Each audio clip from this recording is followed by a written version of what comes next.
Coming to you live from parts unknown. Here are two guys hanging out, chatting about life, crime, and passing time.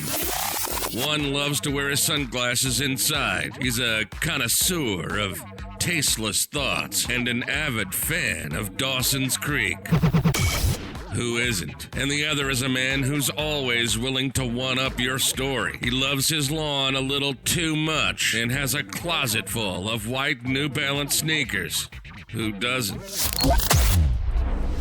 Here are Captain and Morgan.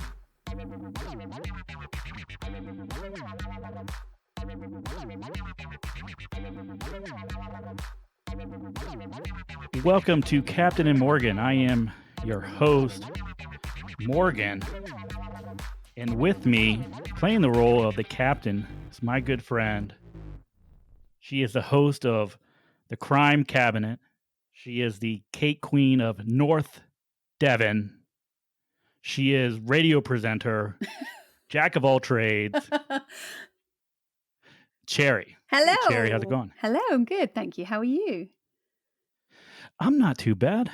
It's a little hot today here over in the States. So it's a little hot here in my little recording area and been sweating a little bit. Oh no. It's cold here today and raining and grumpy. So pretty much every day in England. Standard English weather. Now, how often do you actually get like really, really good weather? Actually, we've had really good beach weather. We've had the last about month, we've had really good, like 34 degrees, really hot, really good grass killing weather. And now it's just rain all the time. Okay, so 34 degrees means absolutely nothing to me. But when you said 34 degrees, grass killing weather, I know what you're talking about. It's hot. It's hot weather. It's like water bomb in the garden, kind of, out there with the kids weather. Oh yeah. So how have you been doing with coronavirus? How are things over there in England? So we've just started to come out of the lockdown where you can't go into shops. Shops are just starting to open now. And I think, to be honest, I think everyone's kind of forgotten about coronavirus now. Like no one's washing their hands anymore. Everyone's standing as close as they can as everyone else. And I think everyone's just kind of forgotten what's going on, really, to be honest. It's the same here. And we're seeing the spike in cases and starting to see states closing back down. I think I saw Texas, they're closing down bars again, and I know in Florida they're taking some steps to close some things down. So it's crazy. It's like this. It's never going away. We've just had today in the newspapers today that they're starting to close down some places that have literally spiked again and gone crazy. And I just think, if they had just kind of maybe stopped everything for a full month, stop absolutely everyone, then I think maybe we might have got a bit, out of this a bit more. But who knows? I'm not the Prime Minister. I don't want that job. No, thank you.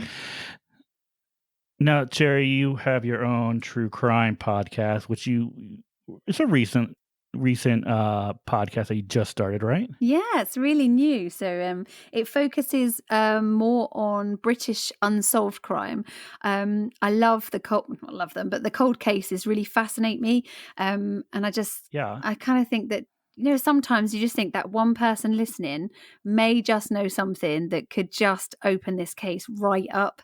So really, it's just focusing on stuff like that. We've done, I think, 2 so far. So the third one is dropping this weekend. So it should be good. Oh, exciting. Yeah. And it's good because, I think, especially with our listeners, most of our listeners are American, of course. We do have some listeners in England. It's tough. It's tough for podcasts, especially American podcasts, to cover the cases from England or actually pretty much anywhere overseas. So to have a English voice covering these cases, I think it's a really good thing. It makes it sound a bit proper. Everyone always says you sound really posh when you're your podcast. You sound very posh. And I was like, really, I'm really not posh at all. Really not. But yeah, it's cool. It's good. I mean, you guys have got so many cases to cover because just the sheer vastness of the United States, and here there's not so much. There's a few that are really, really well known, but there's so many that aren't really well publicized. And that's what I wanted to concentrate on, really. The ones that haven't had that mass sort of widespread news coverage. Yeah. And you've given me a hard time for the number of cases, specifically in Ohio. Oh, yeah. This is like the which you think you think Ohio is like crime capital of the world or something. Every time I listen to loads and loads of American podcasts. I love them. And every time you listen to at least once every time they go, Ohio, this guy's from Ohio, this killer's from Ohio, this guy went missing in Ohio. And it's like, oh my God, Morgan's going to go missing. Oh my God. Scary. I'd be scared living there. It's funny for me. I've never noticed. So yeah, I mean, I pick up on cases. When any case from Ohio is interest to me, but like growing up here and living here, I've never thought it was any different from any other place. And I wonder why. I think part of it has to be True Crime Garage, because True Crime Garage, Nick and Captain, they do cover a lot of local cases to us. So I think that kind of makes it seem like there's more crime and disappearances happening. And also overall it's crazy. When you look at it, how many mention Ohio. I mean, there's like a whole website for Ohio crime. It's crazy. You can just go and look at it all. It's mad. Oh yeah. It's absolutely insane. Yeah, it's mad. It's scary. But then, obviously it's like everywhere. Some places are really lovely, and there's probably really nice places in Ohio, and then there's probably other places that, you just lock your doors and drive as fast as you can. Oh, no, it's not that bad. Not that bad. So you say. I mean, it's kind of Mad Max out here, but it's not that bad. So what cases have you covered so far? So I have done the case of a lady called Glenda Potter, which is from a town not far from where I grew up, actually. And there never used to be any crime there. When I was a kid, there was like nothing exciting going on. And it was like, the newspapers would report ducks crossing the road on the main road or something. But this lady, I would think I must have been about 11 when she was murdered. She was a mother of 4 who was found behind a church in a place called Rochester in Kent, and she was strangled. And literally, it's just crazy. The night she was last seen, she was out in a pub with some friends just down the road from where she lives, and just around the road, around the corner from where she was found. Everything seemed to be fine. There was a guy that was in the pub, and he kept watching her. And then, because she was a prostitute, later on they were seen together. The following morning, she was seen in a shop talking to somebody, and then that's literally it. There's nothing. Nobody has seen anything until that she was found. Huh. So I don't, it's crazy how that there's got to be somebody who has seen something that knows something. Yeah. But so far, they did have a guy that was actually convicted. Well, he was arrested for her murder, charged, but they had to drop the charges because there was not enough evidence. Eventually, I think he was charged with taking her and disposing of her, but not actually murdering her. So he was completely let go. Yeah. That's insane to me. And he was 16 at the time. Now, the British legal system is completely foreign to me to begin with. So different. It's absolutely insane how it works. Yeah. And I have, not myself, I don't have experience, but I have like close family relations that have experience with the British legal system. Yeah. I think you know the story. I think I've told you the story. Yeah. Captain knows the story, and he absolutely wants to do like a whole like podcast series on this because he's like that interested in it. Yeah. But my sister Molly, who lives in England, she married her husband, who is from England, from Bolton. They got married, say 13, 14, 15 years ago, whatever it was. Moved to England. Everything was great. And she ended up having an affair with a guy for a little bit. and then at some point she decided, okay, I can't do this anymore. It's not right. Just this is wrong. Whatever. Tries to break up with him. He turns into a stalker. Oh no. Goes to their house one night. Confronts her. Her husband comes down to see what's going on. He ends up stabbing her husband. She ended up getting injured in the melee, whatever you want to call it. And then he ended up taking this kitchen knife and shoving it into his jugular and bleeding out and dying. Oh no. Crazy, right? Yeah. And so, they ended up both being brought into jail or whatever, right? For questioning, et cetera, et cetera, et cetera. And my brother-in-law did survive. Went to the hospital, had a bunch of surgeries. My sister ended up in jail for 2 or 3 days. Oh no. And so when she finally was released, she was still in her blood covered clothes, Yeah. blood dried blood on her, just disgusting, right? They didn't take a shower or anything. So that's enough that's traumatic enough, but because of they thought it was suspicious enough that there had to be an investigation, and so she ended up having to go to some I don't know if it was an official inquest or whatever, but she had to go in front of the barrister, whatever, right? And they had to go over all the facts of the case, et cetera, et cetera, et cetera. And in the end, it was I'm trying to think what the official name was. It was ended up being a an open verdict, I think it was called. Yeah. Which means, in a nutshell, is she can get tried for that again. Is that? Yeah. Well, yeah. Well, they basically said, okay, there's no evidence to point to one way or the other. Yeah. So there's not enough evidence to say this was a murder. No. This wasn't, and there was not enough evidence to show that he intended he purposely killed himself. Yeah. So you're free to go. However, yeah. It's insane to me. It is. It's, the thing with American justice system, you have the degrees of murder. We kind of just have manslaughter, murder. That's it. There's no kind of where yours is, murder, accidental murder, first degree, second degree. We don't have that sort of sectioning of the sort of degrees of murder.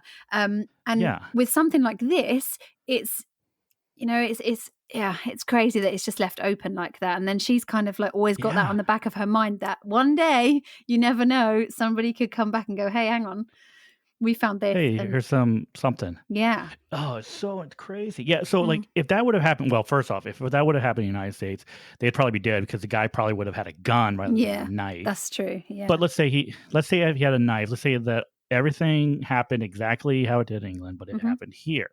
So the facts of the case are the guy brings a kitchen knife from his kitchen, right? Yeah. He stabs the husband. My sister has defensive wounds. The guy, shoves the knife into his neck. They go and they investigate. They find a diary with all this writings in regards to my sister and his obsession with her. They find pictures of my sister blown up on the wall of his apartment. So it's quite obvious he's got a problem. Yeah. Yeah, that's a attempted murder suicide, right? Exactly. It's in my sister doesn't even go on trial or anything. No. Right? She's the victim. Yeah. Totally. Now and then this is the other weird thing about it, right? Because I said the word victim, it made me remember. So because of everything that happened, my brother-in-law was technically a victim. So he got victims benefits from all this. Yeah. So it's he's a victim. He's alive. He knows. He's telling you what's happening. But here we are going in front of an inquest to determine what happened. Determine your future. Yeah. Yeah. It's crazy. Our legal system really needs updating. It's so old, I think, and things have changed so much that I think it does need a bit of an overhaul, I think. It's frustrating sometimes. Yeah. I couldn't imagine what would have to go into completely overhauling a legal system. Exactly. But like, I mean, things you think when this legal system was first put together, things has changed so much now. And I know that they add to it all the time, but especially in the cases like this, where it's a murder. And I mean, it's quite obvious you've got two witnesses there. But yeah, it's hard. And you guys have jail, don't you? And then prison, whereas we just have like Yeah. prison. You don't have like there's no sort of in-betweeny bit. You don't have like a jail that you go to wait to then see what happens and then go to prison. You just literally go to like on remand in a prison. Oh, wow. So you go. I did not know that. Yeah. You go straight to prison, and that's called like on remand. And so you're kind of just there waiting to see what's going on. You're just held basically. So we don't do that. Like, but you're not in like general population or anything. You're just kind of your own little. No, not always. What? I think you gotta be kidding me. No, I think like in England, the only separate places are like the sex offenders wing, because everyone hates them. So the people that are sex offenders, they've got usually their own wing. And then I think, generally everything, unless you're in segregation for a specific reason, everything's just general population. That's crazy. Scary. That's insane. Yeah. Scary. So what was the second case you covered? So the second one I did was, let me think now, because that's just completely run away from me. So the second one I did, it was. So what I've done is I've split up the podcast into like two kind of sections. So one week I'll do like a true crime story, and we'll chat about that. And then the second time, I do like an author interview. So somebody who writes crime. Oh. So because I read loads of crime fiction and sometimes real crime, but mostly crime fiction. So I interviewed an amazing author called Gemma Rogers, who is such a good laugh, such a funny lady, and we've become really, really good friends. And she's written 3 books. And literally, I think the first book I read in like 24 hours, and I think the second one wasn't far off. And the same with the third. Her books are so, so good. So I try to sort of bring a bit of light to things, but still along the crime theme, but just kind of trying to lighten things up a little bit, so it's not all doom and gloom every week. I really like that. Yeah, it's I fun. Really like that. Yeah, and it's good. It's really fun to talk to people about like the processes. I've got one coming up with a guy called Andrew Tardif, who's written a book called Mine, and he's self-published his, and that's another one I read in like literally couldn't put it down. It was amazing. So I've got some good author interviews coming up, which is fun. Oh man, I might steal your idea. Yeah, do it. You can do it over there. I don't mind. I'll give you my permission. Do it.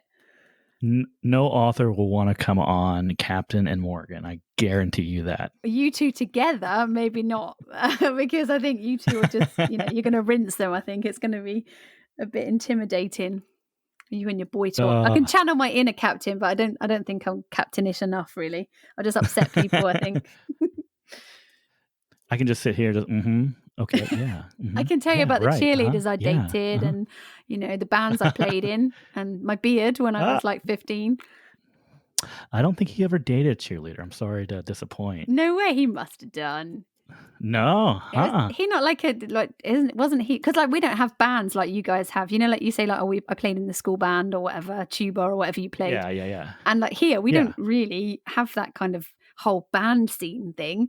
So like to us, maybe he would be like a geek really from this end.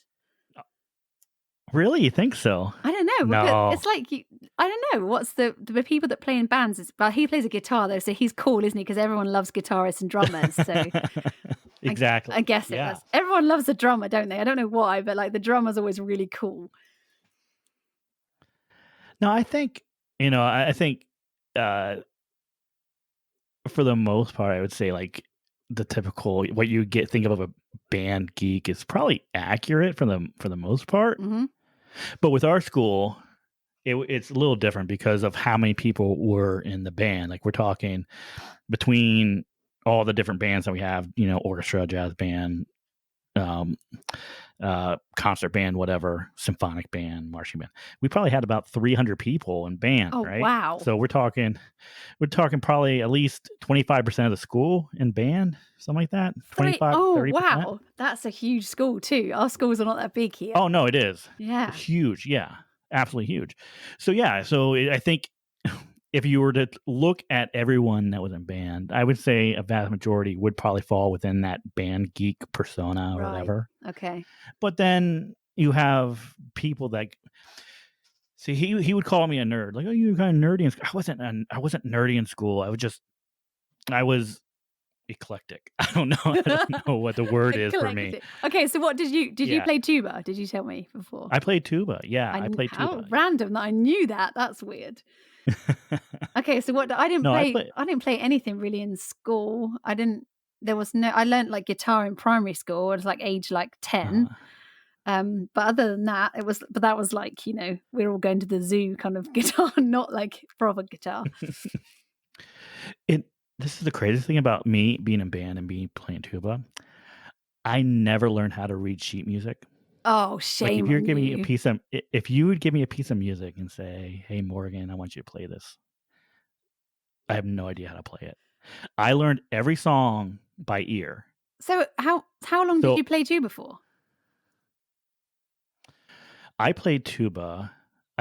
So I started in my 9th grade year. So when I was 15. Okay. So 4 years I played tuba. And you never learned to read music? I played I played trombone. Before I went to tuba, I played trombone. So I started trombone in 5th grade. And so I played trombone 5th through 9th. So I played trombone in like jazz band. I played like bass trombone. And I never learned how to read music playing trombone either. So in this kind of like, you know, you just mentioned like a million different types of bands. Do you over there, so do you all like stick together? So do you get like the guitar guys or like the girls like play with the guitar guys, and then there's other ones, you know, like when you've like footballers, everybody likes the quarterback because he's hot and big. Yeah. Is it kind of like that? Do you have that kind of thing going on? Like, oh my God, don't go near the bass players. Yes, a little bit. Yeah. So I would say like the hierarchy when it comes to like band guys, you know, it probably like drummers are probably, you know, they're hot, aren't they? Look at Nickelback's drummer. Come on. Hot drummers. Yeah. So the hot drummers. Hot drummers. And from there, it probably, I don't know, like, I could probably say the bottom. Like the bottom would probably be the guys that played clarinet. Definitely, probably like definitely wind instruments. Yeah, if you played a wind instrument, maybe except for maybe saxophone, because saxophone is sexy. It can be. It can be. Okay, how much romantic music do you know that's got, you know, like sex music? It's all got sax in it, so it's the sexiest instrument. Okay, that's true. Obviously. I thought it was tuba. They should have some more tuba and like some of this like sexy music. Boom, boom, boom, boom. You know, whatever, you know? And your little cheeks just puffing in and out. It would be really cute. Oh. Now I got lucky. So when I was in band, I got lucky with the other guys that played tuba. So we had 13 tuba players in band, which is a ton, especially for high school. And one of the tuba players he was like one of the most popular guys in school and well known because he also played guitar and he had band and stuff. So because of that, I kind of feel like people were more like, okay, tuba players are okay because Gamble plays tuba, so then these other guys have to be okay. Oh, okay. Now we had some super, super, super, super dorks that played tuba as well, but they were like, you know, freshman, sophomore, whatever. So because tubas are huge as well. I mean, they're not like little instruments. Yeah. They are pretty mean things. They are huge. Why did you start playing? Of all the things you could play, why trombone and tuba?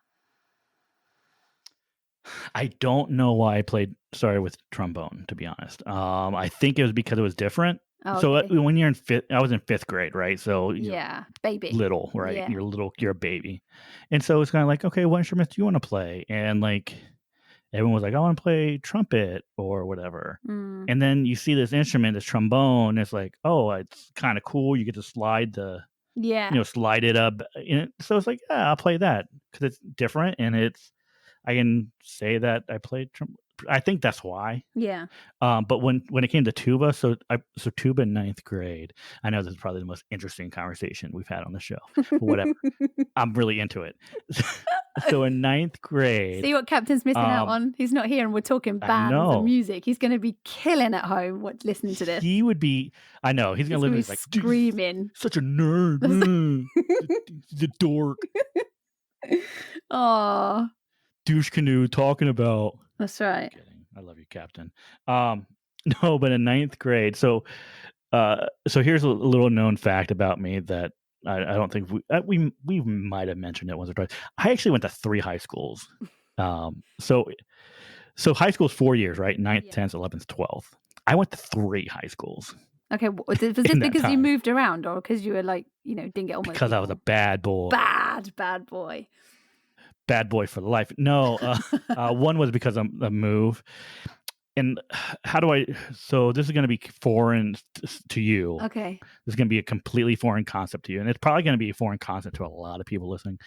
So here in Columbus, we have, especially in Columbus City schools. So you have what I would call your neighborhood school, right? So you have your neighborhood schools where if you're within the school district or school boundary, you're going to go to this school. Okay.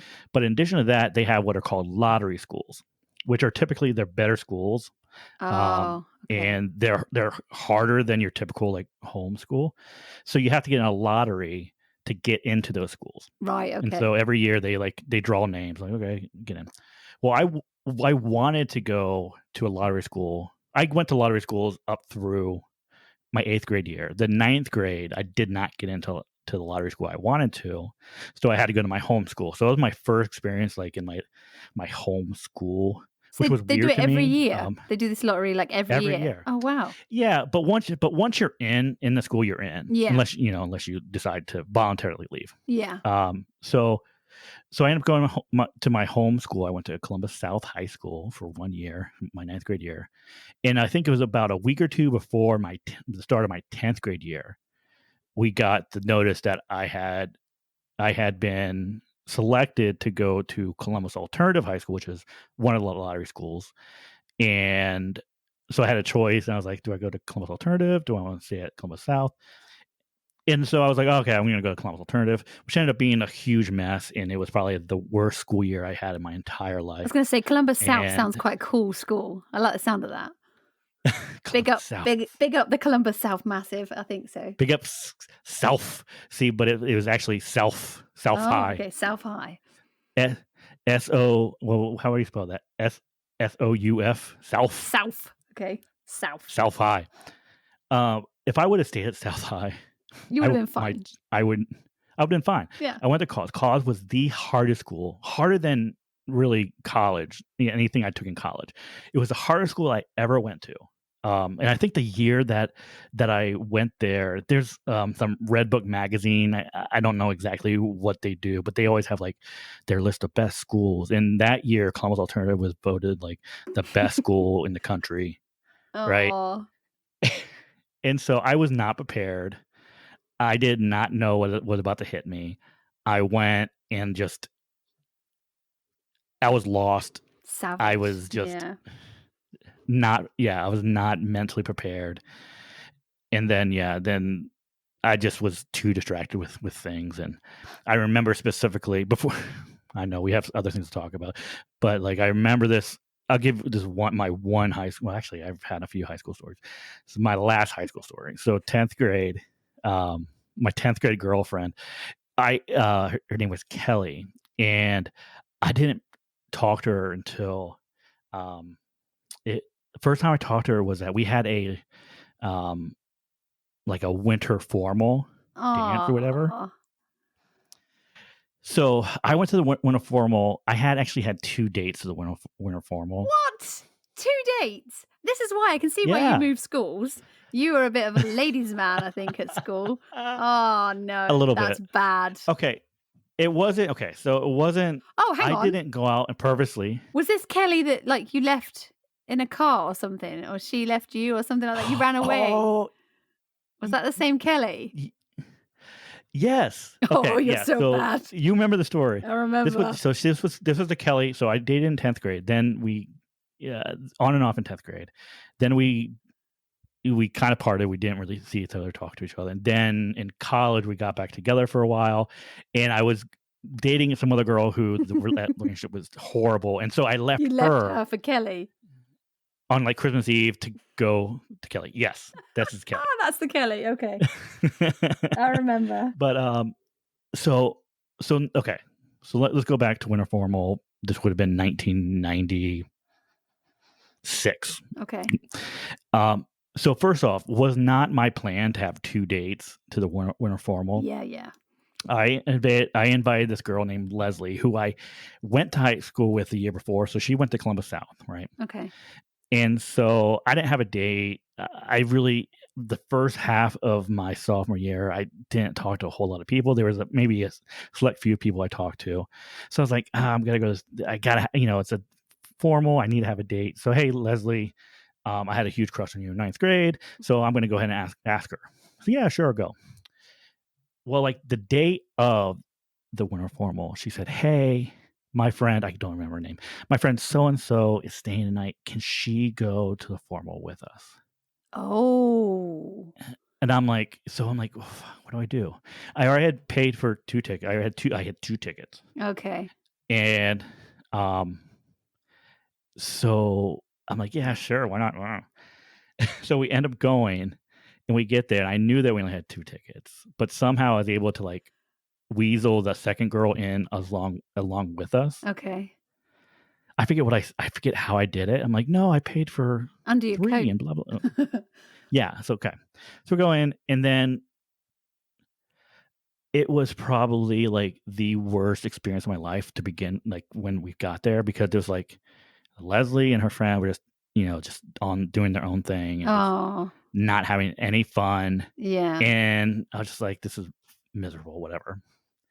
And so at the dance, Kelly was there. So Kelly was, I had seen Kelly. I recognized her in the hallway. I would see her basically every day, like at the end of school, because I would wait for my friend George because he would give me a ride home. And so I think I asked, I remember exactly. I asked this girl, Gail, who I actually was like my one of my girlfriends in middle school. I think we were like dating in like 6th and 7th grade. I said, hey, who's that girl? And she said, oh, her name's Kelly.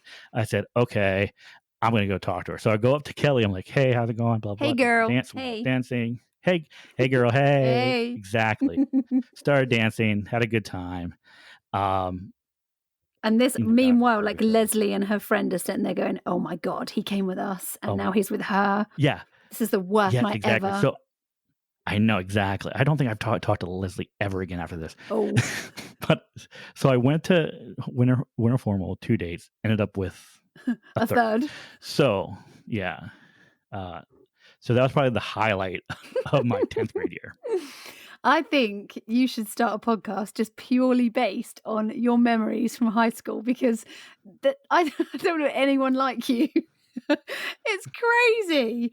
It is crazy. I think you need to sit down and write a list of all these babes that you've dated and what happened. It's just like Ferris Bueller's Day Off. It's just like, it's all action. Oh, I am not that exciting. Well, that's the thing. I'm not that exciting. I don't know. Maybe there's an army of like Morgan babes out there somewhere. We'll get them all to like email into the show, and you can tell me all the gossip about. Yeah, if you went to school with Captain, that's Nick, a good idea. Send me all the details. It's all good. Oh my God! Can you imagine that? A podcast called like "I Dated Morgan." Oh my, that podcast would be amazing. You could use it. See, if you weren't married, we could have used this like a dating thing so that people could recommend you and score you like on performance and stuff, and like they're really romantic. Don't take him anywhere near Kelly. That kind of stuff. Don't go to the movies with him. And it would be great. It would be awesome. We've uncovered a whole new show. I know. I'm like sitting here now thinking like, who did I date that would like give me a terrible score? And I can think of at least 2. I think 2 would give me a terrible score. Oh, really? Stephanie would. Yeah, Stephanie absolutely would. Right, the girl that I left in the snowstorm to go. I get why. I can understand that. Yeah, she would, and I'm sure that there has to be someone else. I'm going to say two people would give me a terrible score. That's bad. Like he was well, the worst. out of all the girls that you've dated, two's not bad. It's not bad. Yeah. Now I could be overestimating myself easily, right? Okay. It could be like everyone like, oh no, terrible. It'd be so cool to know, though, wouldn't it? Without actually anyone else finding out, it would be quite cool to know what people would say about you. It could be quite nice to know whether they think you're a good guy or actually like, no, stay away. It really is.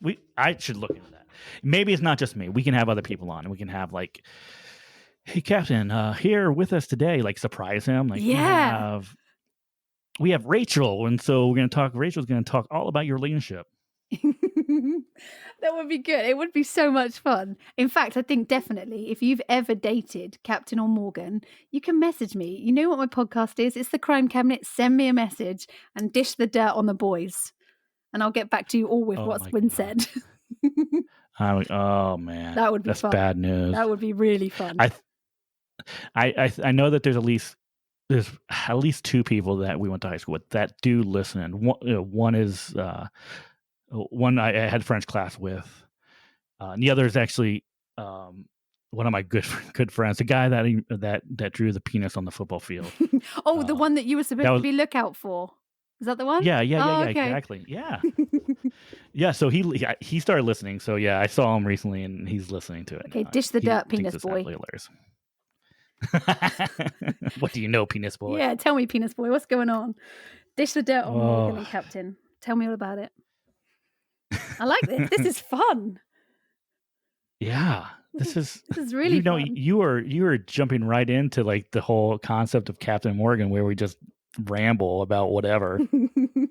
Oh yeah, we've done it now. We've just been rambling. Sorry. I'm being No, I'm girly captain today.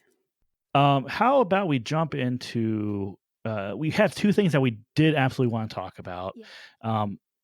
And they're both recent things that have popped up. First is in regards to the Golden State Killer, who yesterday, Monday on, what was it, June 29th, 2020, the Golden State Killer made, I'm going to say, I was shocked when I heard that he was going to be admitting to the crimes and pleading guilty. Yeah. So yesterday in front of a group of people at, I think it was at Sacramento State University or something like that. That's right. They had a stage up there. They had the judge, the prosecutor, his defense.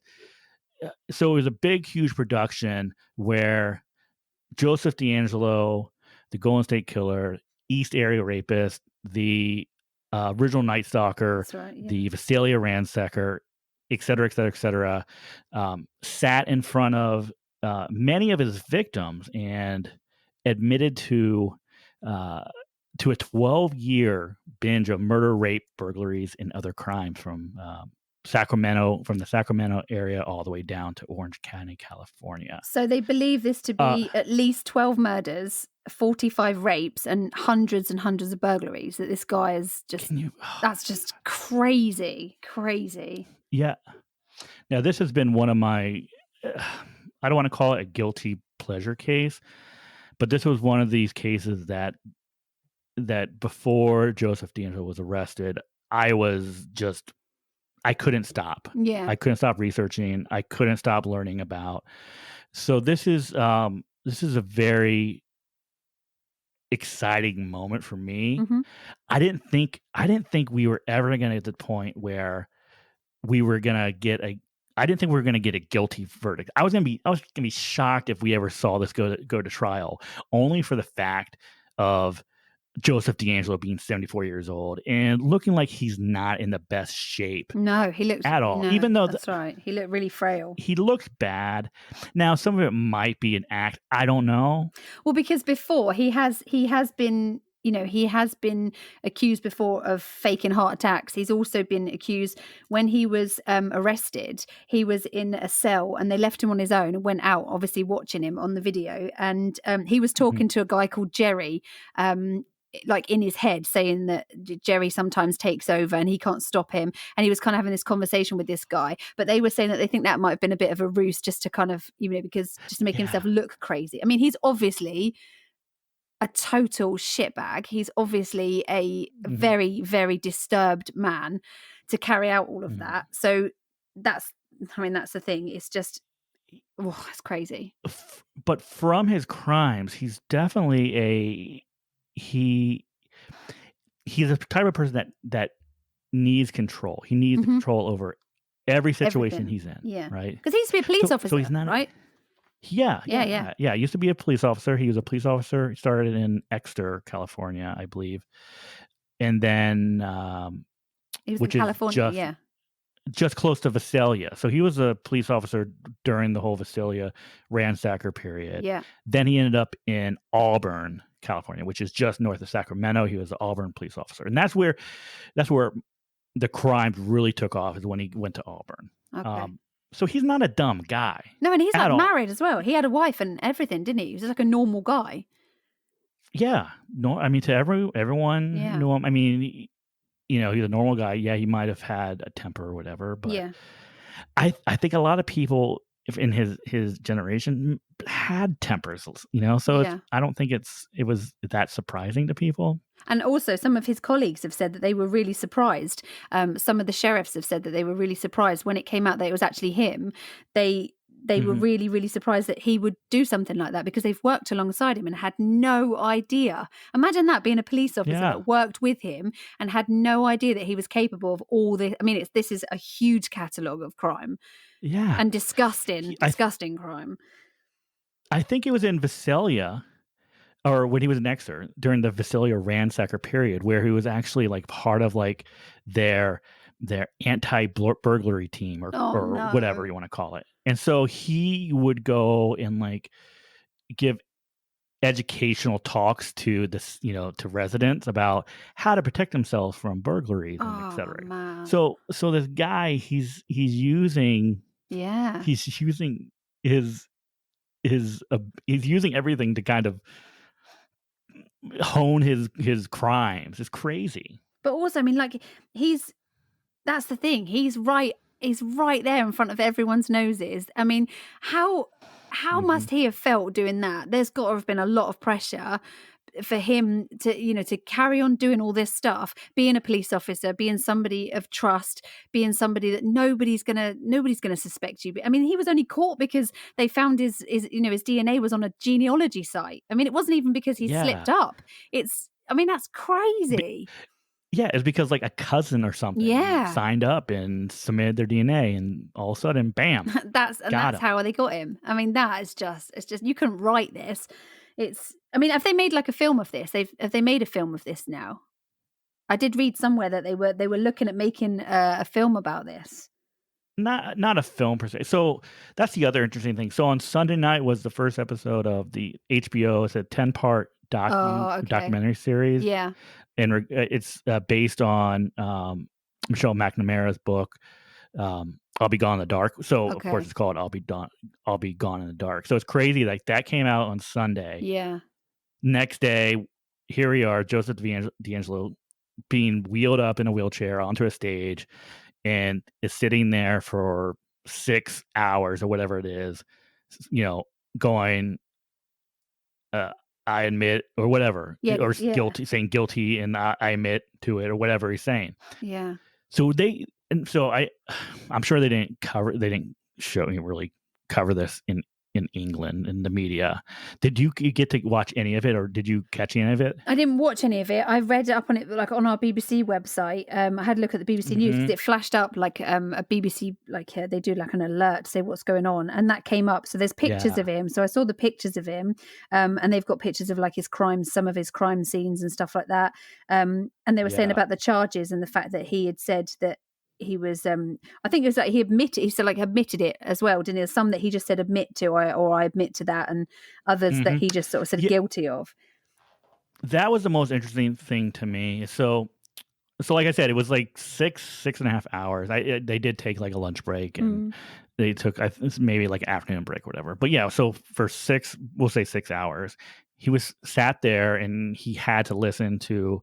They had prosecutors from multiple counties up there, and they had to go one by one, describing each case.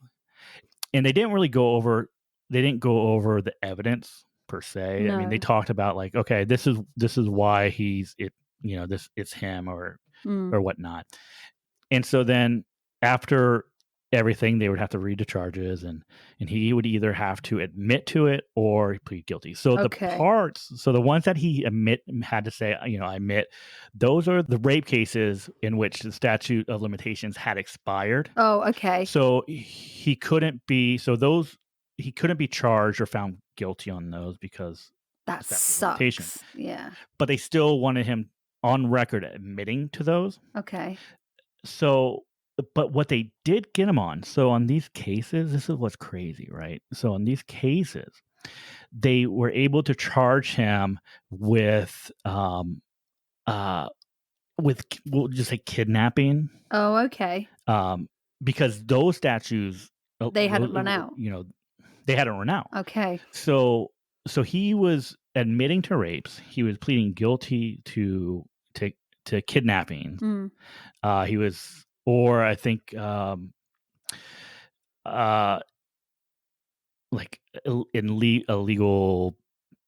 Oh, It's like, what is it? Whatever. Yeah, it's like illegal holding them illegally. Yeah. Yeah.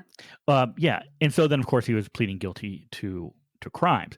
So while he has this long list of crimes that he committed, he only had to plead guilty to, I don't want to say only had to, he could only plead guilty to 13 counts of murder. Oh, yeah. And then 13 counts of kidnapping to commit robberies. Right. So then there was like 62 other cases which were rapes. Yeah. Where he just had to admit to those. Oh. So that's a lot to go over. They had to go over each and every one of these. Oh, geez, that's bad. I mean, that's the thing. His last little bit of control over this is the fact that he's not going to just admit and spill everything that's happened. I mean, he's 74 years old now. He's an old man, and he's a nasty, nasty piece of work. But he's got this, like, the personality of this guy is that he's got that tiny little bit of control because he's not releasing everything that he did. He's not admitting to everything he did, and he's not giving the details of every single person that he's done something. I mean, some of these cases, they were like a girl as young as 13. I mean, man, 13 years old. That's just crazy. No, it's what he did was absolutely sickening. Yeah. And I don't think, I know people are asking, are we going to find out why he did this? He's going to explain. He never will. He never will. He'll just keep that because it's just tiny little bit that he's got control over, and that's his personality completely. Yeah. The only chance that we would have gotten for him to try to explain, which I don't even use the word explain because he can't explain anything. That's right. Yeah. There's no explanation for it. There's no reasoning behind it. What he did was shitty. It was evil, pure evil. It is evil. But the only way we would have gotten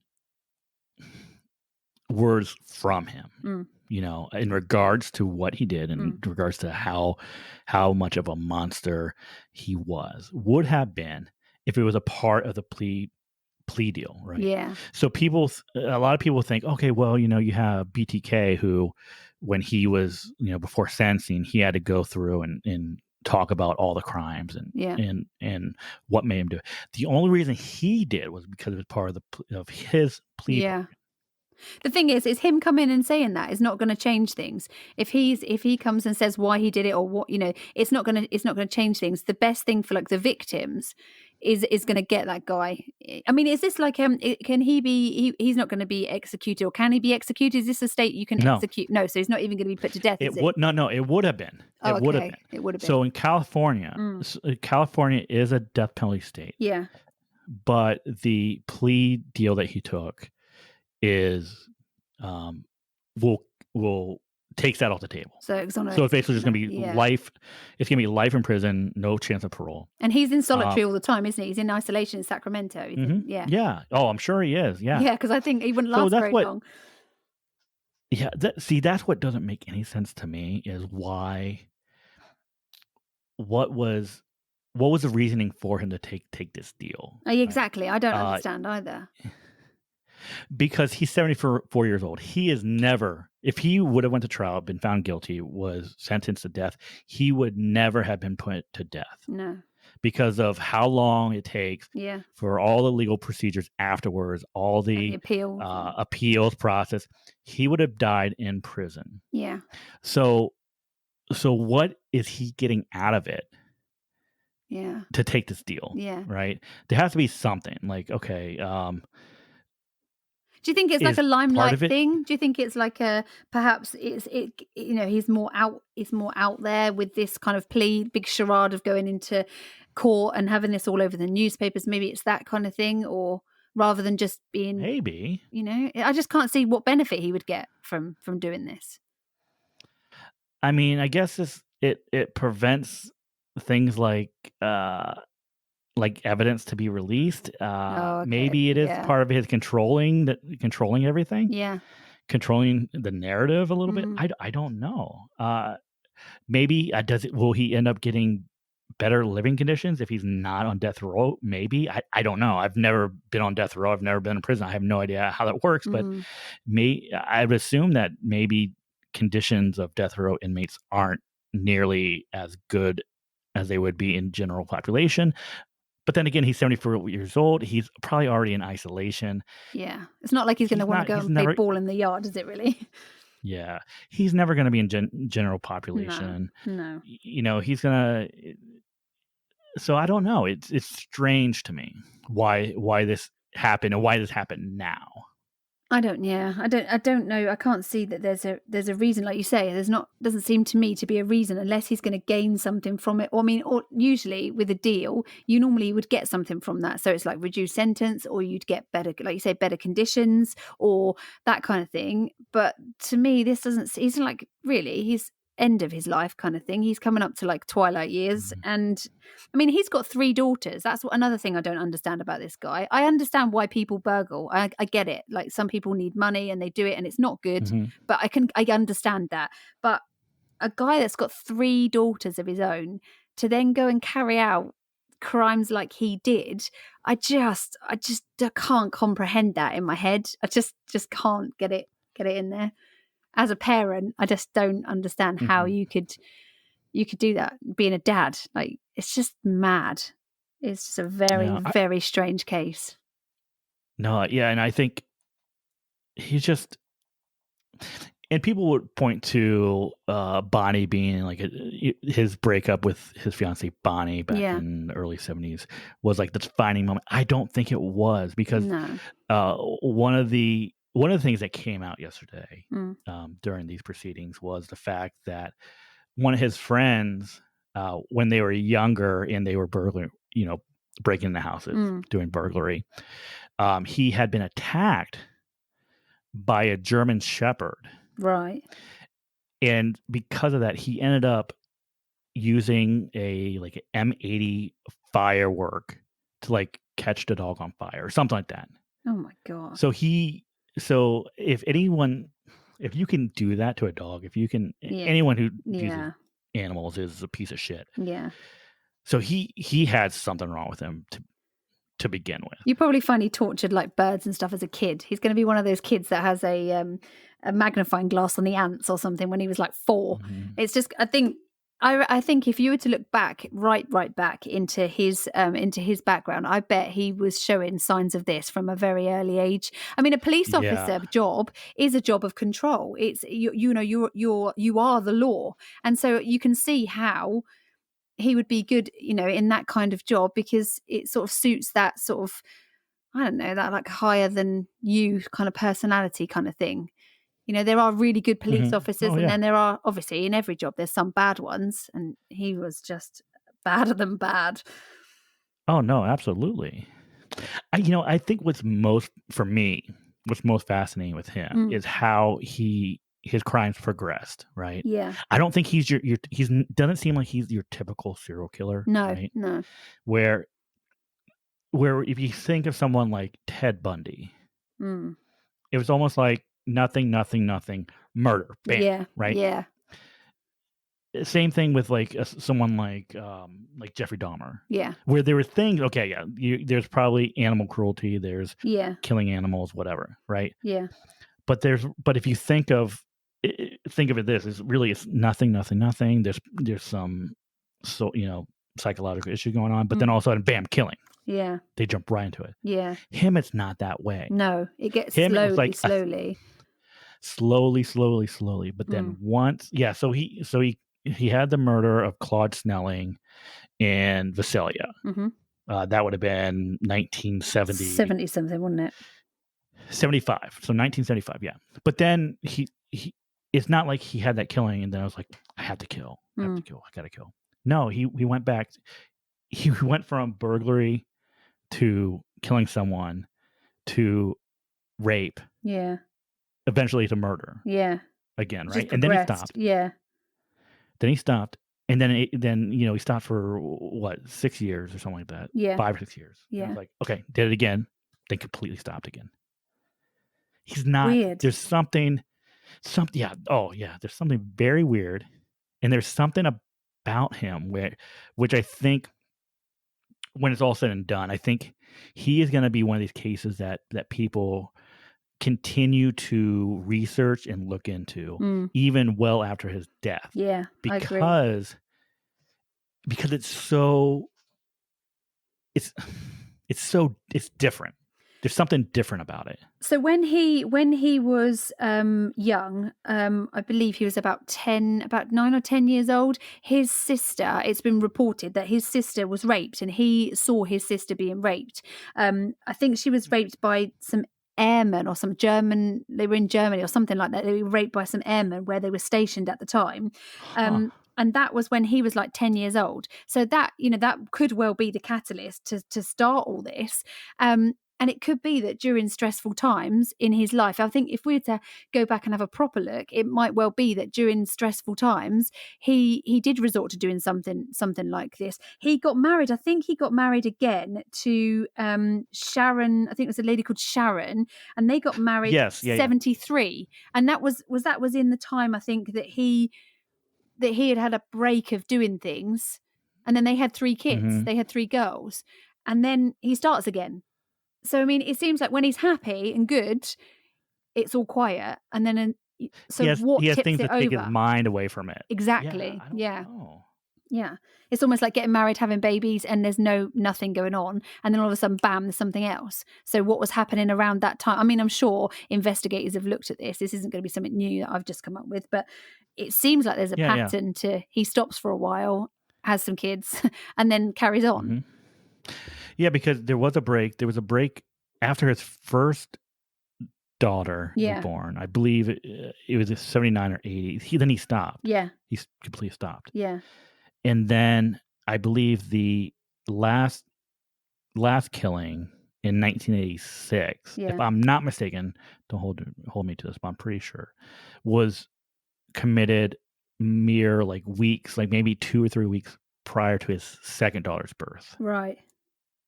Because his wife was an attorney as well. So his wife was in law. Mm-hmm. She was an attorney. And I mean, that, I think, when was that? That was, they had one daughter that went in Sacramento, and then the other one was, I think, Los Angeles. One was in Los Angeles. And then they split up in 1990 something, but then they didn't get actually divorced until 2018.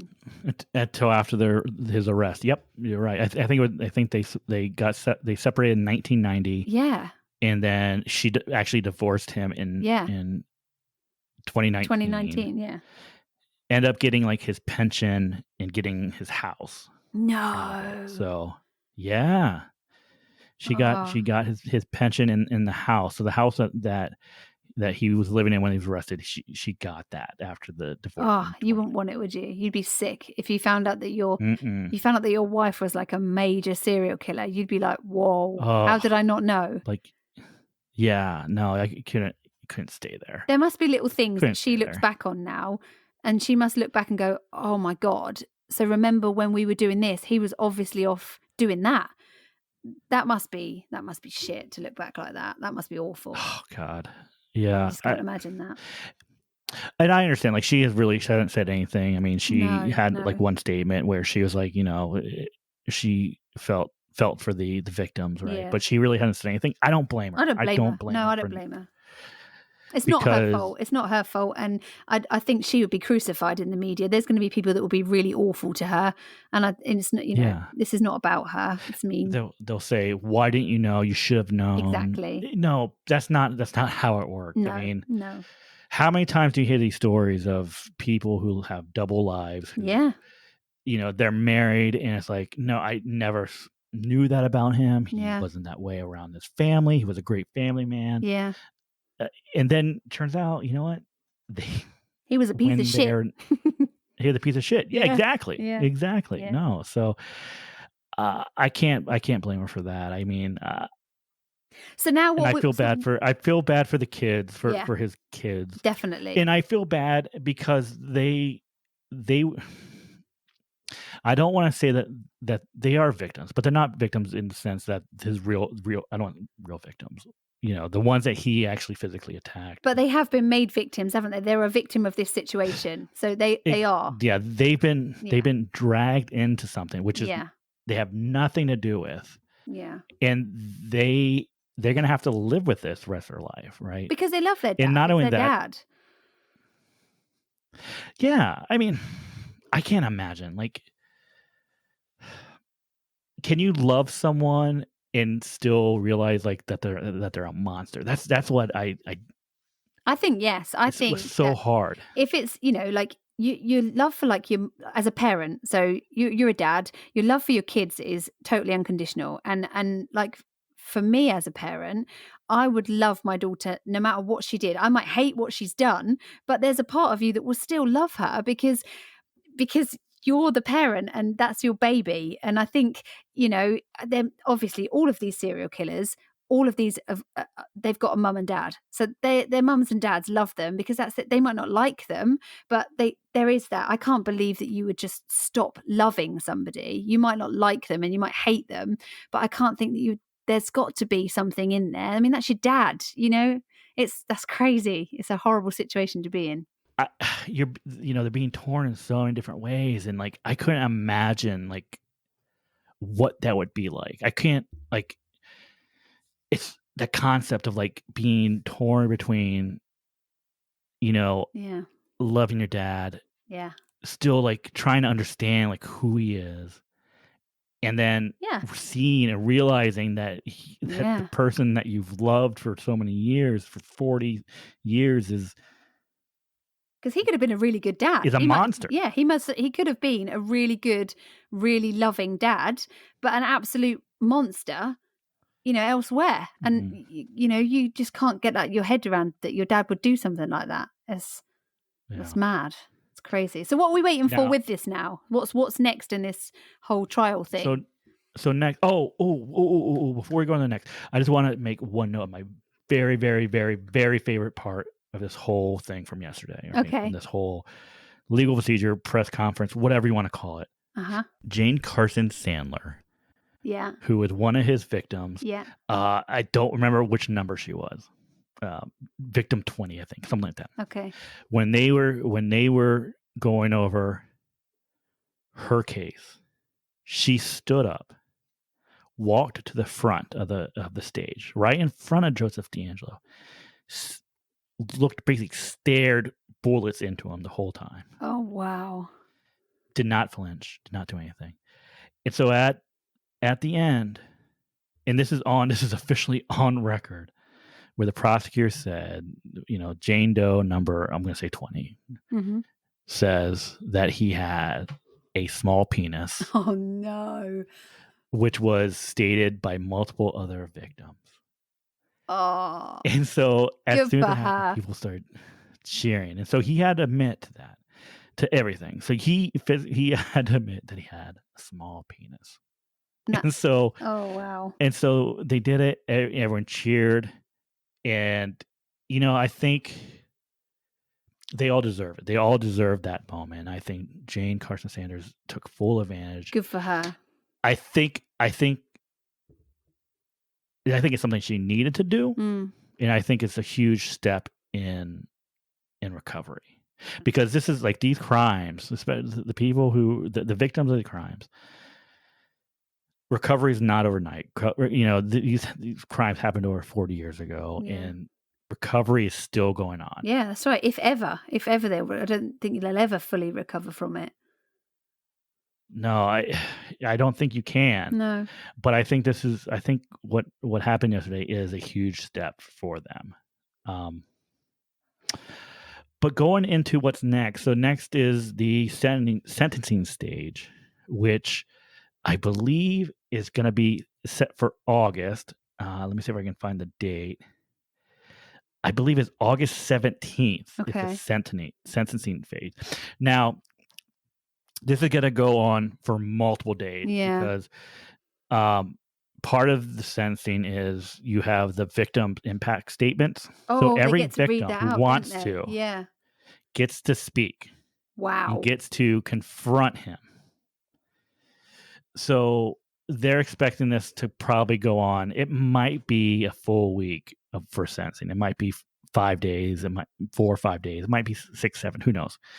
And so after all the victims get to make their statements if they wish. Can he respond to that? Joseph, not directly to good. the statement. Oh, that's good. That's good. No. Now he can make a statement at the end. Okay. I don't think he will. No. And then after all this, then the judge is going to sentence him to however life sentence is. No chance for parole. No. So that is going to be. I know it's gonna be a long time. It's gonna It's gonna seem like it's gonna take forever to get to that. You're hereby remanded to California State Prison for the remainder of your life. Yeah. But I think it's very important to, and I'm assuming that it's going to be televised. I'm assuming since they televised this proceeding yesterday. I'm going to be watching, and it's going to be hard. I think that'll be a hard watch to watch those people speak like that. It's going to be very hard, but I'm going to be watching it in support of the victim. Definitely, because their voice needs to be heard. Definitely. And I think it's going to be a very, very important moment. And I don't want to miss it. No, it's really important. I think that's really good. I'm glad that he doesn't get the chance to speak to each one, because I think he could, if he is a bit of a bastard like that, he could come out and, just be horrible, and it would just further debilitate them. I think it's good that he can't individually respond. Yeah, exactly. That's good news. Oh God, that'd be miserable. I would hate that. Yeah, because you just want to kill him. I think because there's nothing that's going to come out of his mouth is going to. No, it's not going to be. I'm sorry. It's going to matter. No, absolutely not. I don't think you will ever hear Joseph DeAngelo utter the words "I'm sorry," because I don't think he's sorry for anything he's done in his entire life. No, not at all. He doesn't seem like the type. He just seems like whatever he did was for a reason, and that's what it is. Yeah. Oh, it's awful, isn't it? It's really bad. It's very, very awful. All right. Well, I know we had one other thing we want to talk about, which we're not going to get to this episode. But how about this? Okay. I enjoyed this so much. How about you come back next episode and we'll get to that. Yeah. Let's do it. And we have probably other things we can chit chat about. And I can probably get some stories out of you, maybe. Oh, I don't know if we can broadcast my stories. No, that'll be really good fun. I know. We've just literally had a good. See, we've done it. We've done a Captain and Morgan, haven't we? We've just started and then gone blah blah blah blah blah blah blah blah blah blah. And everyone's going to go. Easy to do. She's not coming back. Do not let her back. No. I think I enjoyed it. I did too. I'm hoping the listeners enjoyed it. I hope so. And so let's do it again. We'll do next episode. I'll bring you back. We'll do it again. Okie dokie. Because Captain's still on his sabbatical. Yeah. Call it sabbatical. Yeah. Lazy. Who knows when we'll be back. He's there by the pool, feet up, socially distancing from all the babes. Definitely. Cocktail. No, it'd be kind of beer, drink won't is it? Not cocktail. It's going to be beer, isn't it? Obviously. Do you think so? I don't know. He might have a cocktail. He's a margarita. He He's definitely a margarita. You think he's a man. margarita? Yeah, definitely. Sitting there with a margarita. Yeah. With the little umbrella. Beard oil on. Enjoying it. Hat turned round. Mm-hmm. Yeah. Board shorts on. True crime garage. No, actually, it won't be, will it? It'll be us. He'll be listening to. That's what That's what he'll be listening to. Obviously. Definitely. Well, Captain, if you're listening, I hope you're enjoying your margarita. We love you. We miss you. Laying out by the pool. We love you. We love you. Well, thanks for joining us today on Captain Morgan. Thanks, Cherry, for joining me and chatting a little bit. You're welcome. Thank you for having me. Absolutely. Check us out on the Instagrams at what is our Instagram anyway? Captain&Morgan. I don't know if that's the lady at the end of the show. Or you can just listen to Cherry. She's going to tell you exactly where you can check us out. But as always, thanks for listening. And what do we say now? You don't have it. You don't have it. You do. Do you like a beat? You do. Yeah, because Captain normally says it. So what do you normally say? This is bad. I don't know. I think last time he said. Be better. Like be better people. That's right. He did. Be better people. Be better humans. Be better humans. Okay, so let's try this. Okay. So he goes. He says. Well, that's our show for today. Thanks for listening. You do. And as always, be better humans. Is that it? That was very Captain. That was a good one. He does it in that like suave kind of like, just be better. Be better humans, people. Just be better humans. Just fuck. Yeah, that's what I was going to say. Be better humans, people. You piece of shit. You piece of shit. All right. Well, thanks for listening. Thanks for telling tell a friend. Okay, which podcast are you listening to? Oh, my bad. Wrong one. All right. Thanks everyone for listening. Be better people. Thanks for listening to Captain&Morgan. If you enjoyed the show, please subscribe and leave a 5-star review. You can follow Captain&Morgan on Instagram at @TheCaptain&Morgan, or you can visit their website at captainandmorgan.com.